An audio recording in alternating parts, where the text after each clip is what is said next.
বন্ধুগণ, আল্লামা সাঈদী রাহিমাহুল্লাহ জুলুম অত্যাচারের মধ্যেই ইন্তেকাল করেছেন। জালেমদের কাছে আমাদের প্রশ্ন, তিনি কি হিন্দু নারী দর্শন করেছেন? তিনি কি বিশাব আলীকে হত্যা করেছেন? তিনি কি পাকিস্তানিদেরকে লুণ্ঠনের কাজে সহযোগিতা করেছেন? তিনি কি আসলে কাউকে জোর করে ইসলামে দীক্ষিত করেছেন? তিনি কি কোনো হিন্দুকে জোর করে মসজিদে নামাজ পড়াইছেন? এইভাবে বহু মিথ্যা অভিযোগে আপনারা তাকে অভিযুক্ত করেছেন। আপনারা মানবতা বিরোধী অপরাধের বিচার করেছেন। আপনাদের যুক্তি ছিল আপনারা বাঙালি জাতিকে কলঙ্ক মুক্ত করতে চেয়েছেন। সারা পৃথিবী সাক্ষী দিচ্ছে, পুরো বাংলাদেশের মানুষ সাক্ষী দিচ্ছে, আপনারা কলঙ্ক মুক্ত করেন নাই, বরং আপনারা নিজেরাই কলঙ্ক যুক্ত হয়েছেন।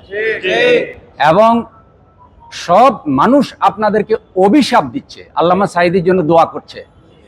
আপনাদের আকল বিবেকের কাছে প্রশ্ন, আপনারা কি কারণে আল্লামা সাঈদী রাহিমাহুল্লাহর একটা জানাজা পর্যন্ত করতে দিলেন না? আপনারা কি কারণে ওনার মেজো ছেলে আমেরিকা থেকে আসছিল, এয়ারপোর্টে আটকায় রেখে তাকে ঠিকভাবে জানাজা অংশগ্রহণ করতে দিলেন না? আপনারা কি কারণে সাঈদী ফাউন্ডেশন ফিরোজপুরে পর্যন্ত আপনারা নিরিবিলি একটা জানাজা করতে দিলেন না? এবং দাফন করার পরেও মানুষ যেন কবরটা জিয়ারত করে হুজুরের জন্য দোয়া করতে না পারে, আপনারা পুলিশ দিয়ে পাহারা দিয়েছেন। আল্লাহ তাআলা আপনাদেরকে অপমানিত করেছেন, ঘৃণিত করেছেন।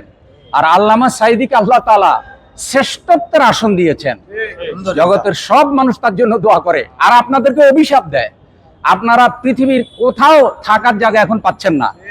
এক সময় আপনাদেরকে যারা ফুলের মালা দিত, এখন তারা জুতার মালা দেয়। আপনারা আশ্রয় চাচ্ছেন, আর আল্লামা সাঈদীর জন্য মানুষ কাঁদছে, আপনাদেরকে অভিশাপ দিচ্ছে। বন্ধুগণ, বাইতুল মোকাররমে আজকে জাতীয় মসজিদে দোয়া হয়েছে, মুসল্লিরা বুক ফাটা কান্না করেছে। এটাই তো পাওয়া, এটাই তো একটা মানুষের সফলতা। আপনাদের জন্য কোনো আলেম, আপনারা আলেমদেরকে যেভাবে জুলুম করেছেন, আপনারা যেভাবে শাপলা চত্বরে হাফেজে কোরআনদেরকে খুন করেছেন, এবং আপনারা যেভাবে বিখ্যাত বিখ্যাত আলেমদের চরিত্রের উপর কলঙ্ক লেপন করার চেষ্টা করেছেন, আল্লাহ তাআলা পুরা জাতির সামনে আপনাদেরকে উলঙ্গ করে দিয়েছেন। আপনারা এতটা বেজ্জিত হয়েছেন। আল্লামা সাঈদীরা বীরের মতো জীবন দিয়েছে, ইজ্জতের সাথে জীবন দিয়েছে। আল্লাহ তাদেরকে শহীদ হিসেবে কবুল করুন। আর আপনারা শুধু গ্রেফতার এড়ানোর জন্য দাড়ি মোছ পর্যন্ত কামাই ফেলেছেন, এবং আপনারা লুঙ্গি পরে, শার্ট পরে আপনারা নৌকার মাঝি সেজেছেন। কোষা নৌকা চালাইতে গিয়ে আপনারা পলায়ন করতে গিয়ে ধরা পড়েছেন। আর বাকি যারা পলায়নের লাইনে আছেন, আপনাদের জন্য আল্লাহ আরো কত অপমান রেখেছেন সেটা আল্লাহই ভালো জানেন। তওবা করুন, ফিরে আসুন কোরআনের দিকে, ফিরে আসুন, অন্যায় অপরাধের স্বীকৃতি দিন, আল্লাহ আপনাদেরকে ক্ষমা করবেন। কিন্তু তা না করে যদি আবার জুলুমের রাজত্ব প্রতিষ্ঠিত করার চেষ্টা করেন, আপনারা যে পরিমাণ অপমানিত হয়েছেন, জাতি আপনাদেরকে আরো সাংঘাতিকভাবে গ্রাস করবে। এই জাতি আপনাদেরকে থুতু নিক্ষেপ করেছে।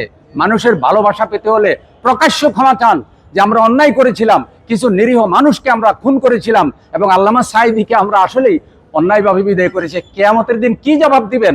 আপনাদের জুলুম অত্যাচার আল্লাহর আরশ কেঁপেছে। যেই দিন হুজুরের ফাঁসির রায় ঘোষণা করেছেন, কত তরুণ জীবন দিয়েছে, কত আলেম ওলামারা কান্নাকাটি করেছে, কত পীর বুজুর্গরা আপনাদেরকে অভিশাপ দিয়েছে, কিন্তু আপনাদের দিলে কখনো দয়া মায়া ভয় তৈরি হয় নাই। আল্লাহ আমাদের সকলকে এইসব আযাব থেকে হেফাজত করুন, এবং আল্লাহ তাআলা কোরআনের খাদেম হওয়ার তৌফিক দিন। আল্লাহ তাআলা আল্লামা সাঈদীর উপর রহম করুন, তার পরিবারের উপর রহম করুন। আল্লাহ, তিনি যে কোরআন বয়ান করেছেন, পুরা জাতিকে কোরআনের আলোকে আলোকিত করে দেন। আমিন। আসসালামু আলাইকুম ওয়া রাহমাতুল্লাহ।